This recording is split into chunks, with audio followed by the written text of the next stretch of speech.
lecture here on federalism and the different theories that you're going to be exposed to.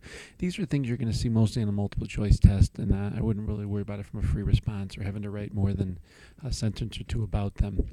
And I call it Federalism Theories or a trip to the bakery, because the analogies here, unfortunately, are different types of cake, so hopefully you're not hungry as you watch this. The different time periods, historically, we're going to walk you through are from 1789 until 1932. Here you have the beginnings of the country, and then the start of the New Deal under Franklin Roosevelt here. Then our next era kind of goes from the beginnings of the New Deal through Lyndon Johnson's administration and kind of changes with Nixon. And then I put 1968 to the present here twice because we kind of have two different federalism theories kind of going on concurrently. All right, let's start here with a multiple choice question right off the AP exam. So pause your video and take a look at the answer.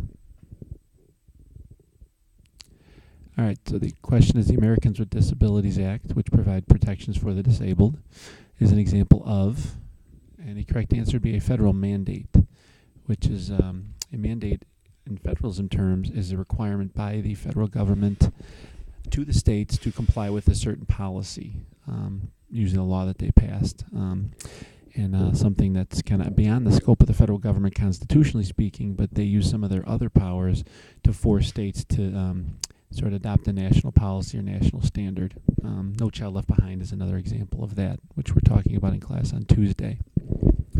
All right, the various theories starts with something called dual federalism, where the state and federal government can operate on their own and handle their own responsibilities. They'll call this layer cake federalism because just like a cake, the federal government is on the top and they handle their responsibilities, which is the money, national security, the army, running the post office, very minimal responsibilities.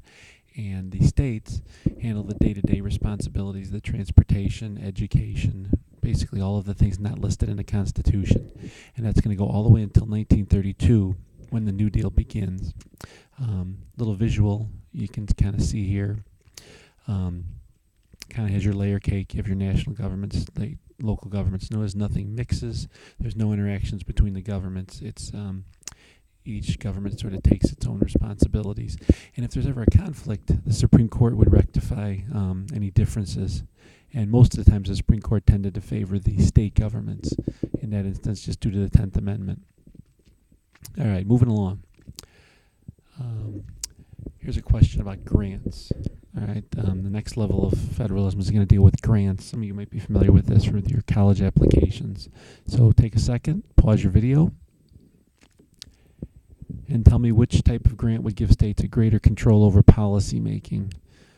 And the correct answer here is a block grant. All right, which I'll have a separate video on grants a little bit later. But basically, if you're a state, you want a block grant because you have more leeway with how you spend the money, as opposed to a categorical grant, which is the opposite. And that forces the state to spend it exactly how the federal government tells them to spend their money. All right, starting with the New Deal in 1932, or 33 actually, when FDR is inaugurated, we have what's called cooperative federalism. And just like the title, the federal and state governments are working together in more cooperative fashion.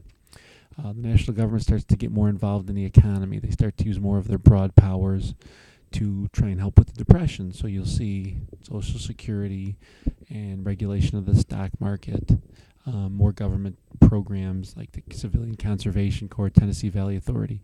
And the belief here is that both sides are going to benefit if they pool their resources. You have more money, you have more manpower, more labor, things like that. And they call this marble cake federalism because, as you'll see here in the video, the states and federal governments are kind of working together. All right, if you think of it like the making of a cake, the federal government is providing the ingredients. They're giving you the recipe. Here's how you're supposed to adopt the policy, and then the state actually makes the cake. So they'll build the road or provide the aid for the poor or something like that.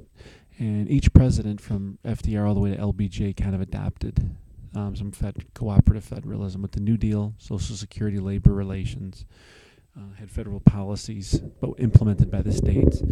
And then Eisenhower comes in with the interstate highway system. Now, Eisenhower's a Republican, but he still embraced this big government philosophy. Most of your interstate highways, like Highway 94, Highway 90, these are paid for with federal dollars, but built by the states and then maintained by the states. That's why our state has a toll road, where Indiana does a turnpike. So the states get the money, but the federal government built it and got the project started. And then all of LBJ's Great Society programs, like the Medicare, Head Start, Medicaid, those are programs where there's federal grants given to the states, so money for the states to implement their policies, and then the states carry them out, but the federal government pays for them in that way. Some political scientists like the picket fence model that you can kind of see here, where the top row of the picket fence is the national, the bottom is the local government, and the middle level is the state governments. And they kind of went with this because they said a marble cake was too messy. So each policy area, which is the vertical part of the fence, is covered through a different policy area, and the national government might set an environmental policy, but then the states would enforce it, and then the local government would, impose some rules and regulations, or pollution controls or something, to see that it's carried out that way. All right. In the marble cake, you don't really have the separate policy areas all taken care of in different ways. So picket fence, one or two books use that term, but it's the same as cooperative, that there's interactions between state and federal governments to carry out the various policies. All right. Under new federalism, which is the next one, starting with Richard Nixon, which group would have been most supportive? And if you know your U.S. history from Richard Nixon, he had a Southern strategy, which New Federalism was kind of designed to entice them to support, mostly through race relations. And Reagan kind of expanded this, and this was the idea here, to give states more money, more control of their money. And the big term you want to know is devolution. Just like when you devolve power, there's devolution of authority. It kind of is a breakdown of authority from the top down, and gives the states more control of what they do, as opposed to the federal government micromanaging everything that is taken care of that way. So, for example, there used to be 77 different categorical grants dealing with different policy areas, and the Republicans took over in the 90s and cut those down to 9 block grants, so the states could spend the money the way they saw fit under a block grant, as opposed to a categorical grant where the federal government says, you have to spend your money this way, or you lose the money. All right, and that's a Nixon and Reagan program.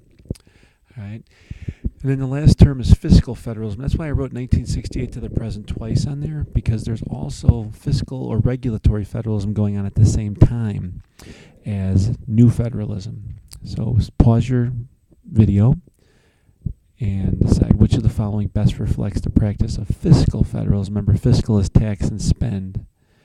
And our answer there is the motor voter law. Okay. The federal government gives millions upon millions of dollars, even billions, to the states to run their highway funds.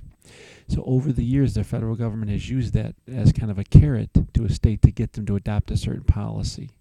So the motor voter law requires the state at the DMV to register voters. All right. So, for example, if I am getting my driver's license after I move at the Libertyville DMV, they would register me to vote on site. All right. Now, the reason that was adopted was they wanted to increase voter turnout, make it easier for people to register. Now, a state didn't have to do this because there's nothing in the Constitution regarding voting, but the federal government said, if you want your highway funds, you have to have a program that registers voters at the DMV. It's the same reason we have a 55-mile-an-hour speed limit, now 65, and the drinking age being 21. All right. So fiscal federalism is using mandates, back we saw with Americans with Disabilities Act, where Congress requires the states to do a certain policy in return for funding. So just think of it as a bribe, essentially. You do this, we'll give you the money, you adopt our policy. So we had a national drinking age of 21. We have national education standards. If you don't comply with the state standards, you lose your money. And then the motor voter law, done the same way. There's actually talk of making the driving age 18 using those highway funds, because the federal government cannot say the driving age is 18, because that would be beyond the scope of the 10th Amendment, since there's nothing about driving in the Constitution. But they do have the power to tax and spend, which gives a lot more power to the federal government, because as long as they have those tax dollars, they have to listen to them. Just like mom and dad, as long as mom and dad are paying the bills, you have to do what they tell you to. So it's very similar with federalism.